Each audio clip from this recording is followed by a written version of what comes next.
All right, so a couple days later, after having a viewer of mine, Mr. John, Tall John, from Tall John's Fun Shop, an astute viewer, he noticed that I had not discussed looking at this again, inspecting this.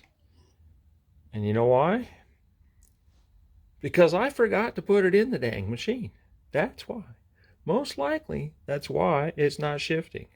So, observe that I am putting it back in the slot. I have a new rings on there. Don't know how to test the spring, so I'm just going to go with the way it is. I need to readjust these just to make sure I haven't messed them up. I bought the piece to go in here to replace those. That's right here. So I will be doing that anyways, since I have it. And we'll be putting that back together. And hopefully this weekend I will be installing a transmission in my van and cruising around in it. So I'm going to leave it, make it a short one today. And I'll let you know what happens after I get it in. All right. Take care. Talk to you soon. I'm glad I have a shade tree to work under. Of course, it's late in the afternoon. The sun's on the opposite side of the house. It took me about 2 hours to get the old one out.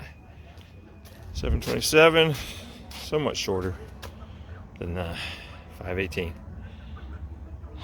I'm thinking that upper training mat need a little help too. Yeah, well, too late now. All right, see you in a bit. All right, little side note. There's a little clip right there that goes in that groove on this yoke.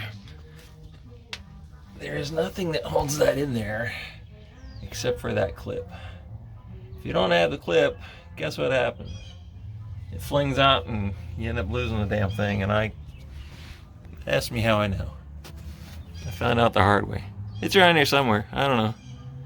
Goodly, the old drive shaft uses the same caps, so I can use those, and they're in good shape.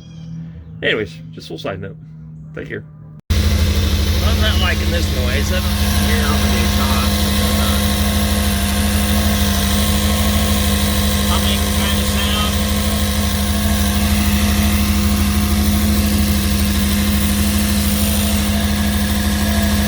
Actually sounds like it's in the motor rather than